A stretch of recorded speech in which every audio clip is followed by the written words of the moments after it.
It's here, guys. Today is the release of the Pixel 9, and I just got my Pixel 9 base model. So let's do an unboxing, and I'll give you guys my first impressions. Let's go.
Wow, this bump looks pretty big compared to the Pixel 8 where it was integrated into the frame.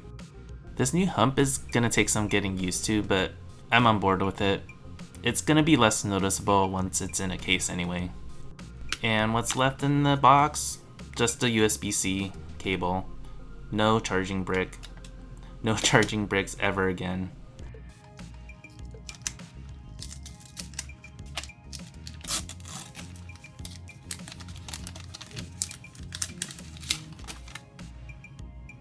So I'm liking this white porcelain color. I initially wanted black or charcoal, but I always choose the dark colors and I just wanted something different. I think the white looks good here. It's a little bit glossy, but I guess that's what porcelain means. So we have a new frame design. By Pixel standards, this is pretty edgy for the Pixel. Their previous models were always pretty rounded, so I think going with a flatter edge just follows the current trend. So the screen size and height are 0.1 inch bigger than the Pixel 8. I think this is a welcome add since the phone is still overall small. However, what is making this phone feel bigger is that new flat frame. It's a little bit less comfortable to hold than the Pixel 8's rounded frame. One thing I'm still glad to see here is a actual SIM card tray. So the Pixel 9 has the SIM card tray and eSIM, of course.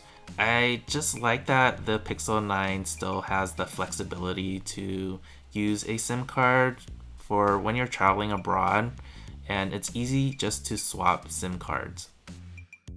So before I boot this up, there's actually one thing I want to check.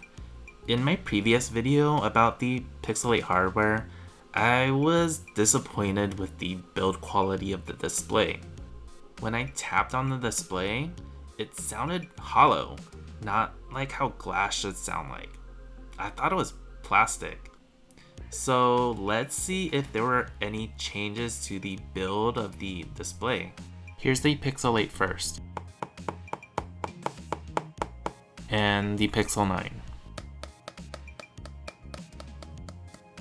Yep, that sounds better. Screen resolution, refresh rate are all pretty much the same as the Pixel 8, but hey, the screen is a little bit brighter at least. We didn't get slimmer bezels, so that's unfortunate. So now let's take a quick look at the cameras. The cameras are the same as the Pixel 8, with the exception of the ultra wide, which is now a 48 megapixel quad PD. And also, the selfie camera now has autofocus. So let's take a look at some shots. So in these main wide photos, I don't see any difference in the quality. They're the same cameras, but I do see just some slight differences in the color accuracy, with just a little bit more contrast, which do make the images look a lot nicer. And it's the same deal here for the selfie camera. Okay, with these ultrawides, there's definitely a difference in quality on the Pixel 9 with its new 48 megapixel sensor. The Pixel 9 is picking up a lot more detail in the shot. And for fun, I tried Pixel 9's new Add Me feature for group shots. It was really simple to understand and use, but I didn't use it as intended, so say hi to my twin. So that's my first look at the Pixel 9 base model. I think it's a welcome refresh to the Pixel 8, especially with its new design and new ultra-wide camera. I know that Google made significant changes to the build quality of the display, since it no longer sounds hollow, but I'll have to see if the durability has improved. I'm looking forward to daily driving it and giving you my full review. So like, subscribe, and stay tuned. See you in the next one.